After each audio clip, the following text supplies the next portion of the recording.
Olá, pessoal!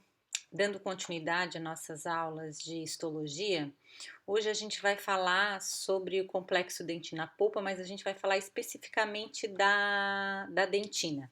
Nós teremos praticamente duas aulas seguidas de complexo dentina-polpa. Uma aula nós falaremos somente da dentina e uma outra nós falaremos somente da polpa, tá? A dentina, como vocês sabem, é um tecido de natureza conjuntiva. Lembra que a gente conversou nas primeiras aulas que o único tecido dentário de natureza epitelial é o esmalte. Os demais tecidos, cemento, dentina, polpa, ligamento e osso alveolar, que são tecidos dentários e também que compõem o periodonto de inserção, são de natureza conjuntiva, né? Sendo a polpa e o ligamento periodontal, eles não mineralizam, né? Os demais, cemento, dentina e osso, acontece depois de ser secretada a matriz orgânica, depois ela é mineralizada, e a polpa e o ligamento não. Então, dentro da dentina, nós temos um espaço que a gente chama de câmara pulpar. Então, nesse próximo slide, a gente consegue ver aqui o que eu marquei em verde, onde está alojada a nossa polpa, e esse local onde se aloja a polpa a gente chama de câmara pulpar. Por que a gente estuda complexo dentina-polpa? Por que esses dois tecidos têm essa ligação? A gente tem que se lembrar, e vocês vão estudar hoje nessa aula, que a célula que secreta a dentina, que é o odontoblasto, ela fica localizada justamente na periferia da minha polpa. Então, o corpo do meu odontoblasto vai estar aonde? Dentro da polpa. Mas o seu prolongamento, que ele vai emitir um prolongamento, que mais à frente eu vou mostrar um esquema, o prolongamento vai ficar dentro do túbulo dentinário, que eu vou mostrar para vocês o que é um túbulo dentinário. Então, a nossa dentina é uma estrutura que não é avascular, né? Nós não temos vasos, nós vamos ter vasos ali dentro da polpa. O odontoblasto, ele vai ter um prolongamento que vai ficar dentro desse túbulo. Vocês têm que imaginar que o túbulo dentinário, né? A dentina, ela vai formar um túbulo dentinário. O túbulo dentinário é como se ele fosse vários canudos, né? Vários canudos, um do ladinho do outro. Então, aquilo ali, o túbulo dentinário nada mais é do que um canudinho, tá? A composição dessa dentina é 70% de mineral, então ela é menos mineralizada que o esmalte chega às vezes até 96%, e a dentina tem 18% de matéria orgânica e 12% de água. Então, voltando a falar um pouquinho ali da polpa, a polpa ela é rodeada. Ao redor dela nós temos dentina, a dentina da coroa e a dentina da raiz. Lá embaixo, onde eu circulei de rosa, nós temos o forame apical, né, que é onde a polpa vai se ligar lá ao ligamento periodontal, tá? E quando vocês imaginem, quando a gente tem uma inflamação da polpa, uma dor de dente, né? Essa polpa ela está rodeada por um tecido mineralizado, um tecido duro, então que não possibilita expansão. Por isso que quando a gente tem uma dor dentária, essa dor dentária ela é tão singular, ela é tão difícil de ser passada com um analgésico, porque geralmente você tem que ou às vezes se é um dente que já necrosou, que já está morto, né? Você tem que abrir para drenar esse pus produzido por essa secreção produzida por essas bactérias, ou se a polpa ainda está viva, ela também forma certo exudato, né? E aí o dentista tem que anestesiar e remover, extirpar a polpa, né? São duas situações que a gente pode ter dor dentária, né? Não são essas únicas, mas as dores endodônticas, tá? Então, como que é a nossa estrutura histológica da dentina? A dentina ela tem duas estruturas básicas, né? Como eu já falei, o túbulo dentinário, vocês olhando essa foto aqui, ó, eu até coloquei em azulzinho aonde estão as direções dos túbulos dentinários. Lembrar que os túbulos dentinários são como se fossem canudos, né? Então, que dentro desse túbulo dentinário nós vamos ter um espaço, tá? São vários canudos, um do ladinho do outro. A gente tem que imaginar isso, é um corte, lógico, mas a gente vai imaginar que são vários canudinhos, canudos de plásticos, como se fossem, né?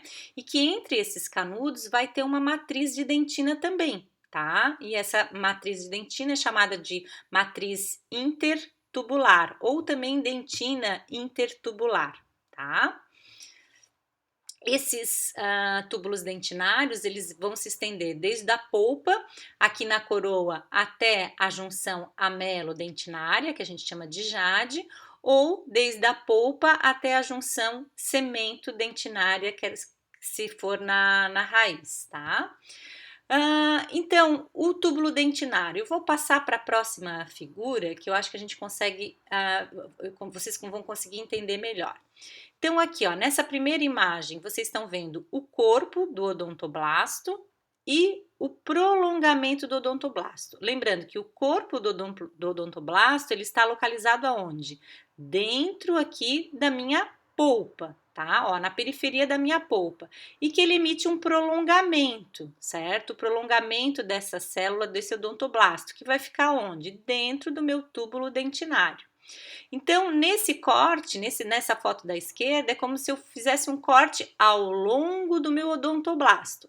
Agora, se eu pegasse e fizesse um corte, como se eu estivesse tirando a tampinha, né, dessa figura e olhasse de cima, eu estaria visualizando esse corte transversal, que é a figura da direita. Eu sempre gosto de mostrar em esquema e depois eu mostro a fotografia em microscópio, tá? Então, aqui na figura da direita, a gente consegue ver o túbulo dentinário, né? Esses círculos aqui são os túbulos dentinários. Entre os túbulos dentinários, eu tenho a minha matriz ou a minha dentina intertubular. Dentro do meu túbulo dentinário, eu tenho um espaço que eu chamo de espaço pericitoplasmático, e dentro desse espaço pericitoplasmático, eu vou ter o que eu chamo de prolongamento do odontoblasto. E ao redor do meu túbulo dentinário, eu também vou ter, com o tempo, a formação da minha dentina peritubular. Peri, que significa, né, ao redor, então ao redor do meu túbulo. E intertubular, ou matriz, ou dentina intertubular, é a dentina formada entre os meus túbulos dentinários. Nessa próxima figura, a gente vê, na figura da esquerda, a gente vê uma figura em microscópio eletrônico de varredura e a gente vê um corte longitudinal, ao longo, né, do meu túbulo, né, dentinário. Então, essas linhas escurinhas aqui que a gente está vendo são os meus túbulos dentinários. Lembra como eu falei, como se fossem pequenos canudos, né? E entre esses túbulos eu vou ter a minha matriz intertubular e bem próximo do meu túbulo dentinário eu vou ter a minha dentina peritubular. Peri significa ao redor. Então, na outra fotografia, um corte transversal, né? Lembrando, como eu falei antes, como se eu tivesse cortado a tampinha e olhado de cima o meu túbulo dentinário. A gente consegue ver na figura da direita, em MEV, vários túbulos dentinários. Então, entre os meus túbulos dentinários, a minha matriz intertubular, os túbulos dentinários em círculos bem escurinhos, e ao redor eu vejo um cinza, né, um pouquinho mais forte, ao redor, que seria a minha dentina peritubular, ou seja, ao redor dos meus túbulos. Esses túbulos dentinários, eles têm trajetórias, né? Eles têm trajetórias diferentes. Então, à medida que a gente vai chegando mais para a coroa do meu dente, esses túbulos dentinários, eles ficam numa posição mais vertical, né? À medida que eles estão chegando ali no terço cervical, terço médio, eles vão ficando mais horizontal, e à medida que eu vou chegando lá no ápice de novo da minha raiz, eles vão ficando mais verticais novamente. Nessas outras três imagens, a gente vê aqui três imagens de radiografia. A dentina, a gente tem que pensar que a dentina ela está sendo secretada durante toda a vida do dente. Enquanto o dente tiver vitalidade, essa dentina vai estar sendo secretada. Então, nessas três radiografias, a primeira radiografia da esquerda, a gente consegue ver que temos um incisivo central e um incisivo lateral. A gente percebe também que o ápice, lá a pontinha da raiz ainda não está nem fechado, né? Então, a gente vê que essa é uma dentição, é uma radiografia de uma criança. A gente consegue ver, inclusive, que nós temos o incisivo central, o lateral nas duas setinhas amarelas, depois a gente tem um canino descido e lá em cima nós temos um canino permanente que ainda não reabsorveu, ainda não apareceu em boca.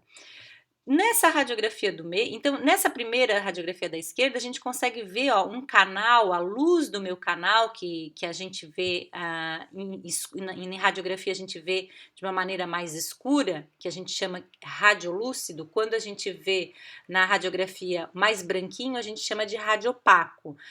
O que são os tecidos radiopacos? São os tecidos mineralizados, então esmalte, dentina, cemento vão se apresentar radiopaco. Todo tecido não mineralizado, daí vai aparecer o que? De forma escura. Então a polpa aqui, ó, ela tá aparecendo ali dentro do meu canal radicular, tá aparecendo essa parte mais escurecida. Então a gente na primeira radiografia temos uma polpa, um canal bastante amplo. Na radiografia do meio, a gente consegue ver que já é um paciente, né, adulto, que já tem uma certa idade. A gente consegue visualizar a polpa ainda. E na última radiografia, a gente já consegue ver que é um paciente bem mais velho, porque a luz do canal, né, tá bem pequena mesmo. Então, isso é algo que vai acontecendo com o tempo em todos os dentes com vitalidade. Nós temos sempre a formação de dentina. Os túbulos dentinários, eles apresentam diâmetros variados, né? Eles podem variar desde 1,7 até 5 micrômetros. E com o tempo, esses túbulos dentinários, a gente vai acontecendo o que a gente chama de esclerose fisiológica, né? Essa esclerose seria uma obliteração, um fechamento desses túbulos dentinários devido à formação também de dentina peritubular durante a vida do dente. Então, nessa foto, a fotografia em MEV do lado direito, a gente consegue ver os túbulos dentinários, mas os túbulos dentinários já bem fechados, né? Isso aqui é uma dentina de um paciente bem mais velho, os túbulos dentinários bastante fechados.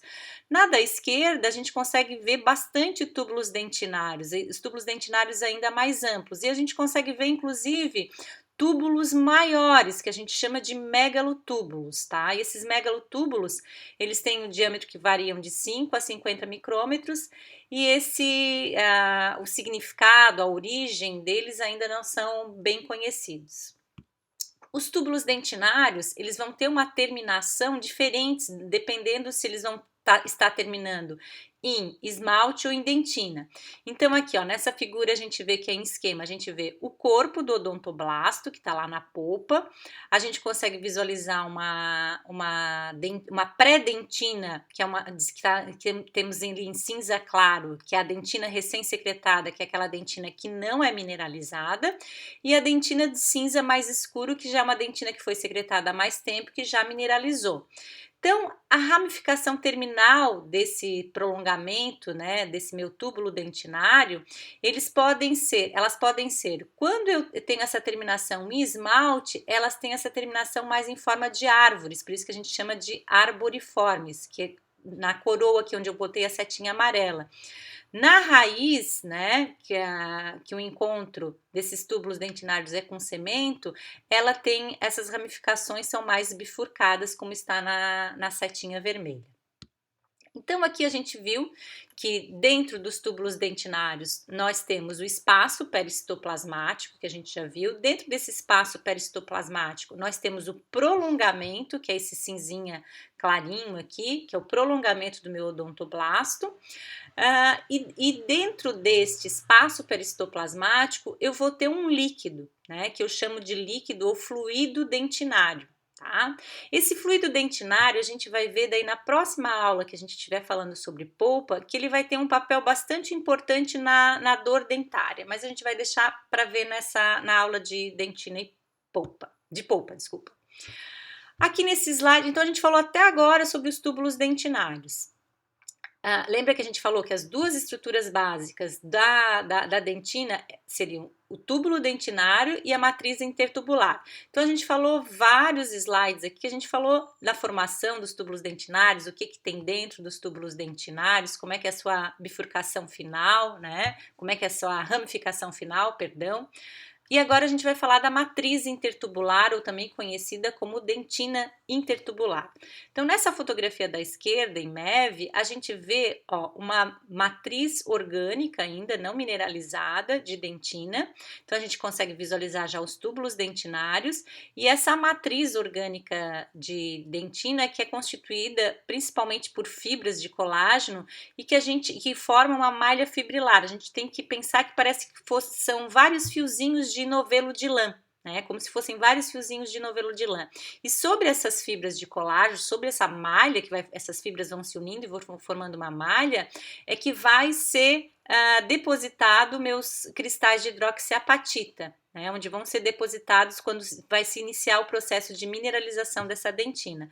Então, aqui na foto em MEV da direita, eu consigo ver os meus túbulos dentinários, a minha matriz intertubular já mineralizada, né? E lembrando sempre que o cristal é o cristal de hidroxiapatita.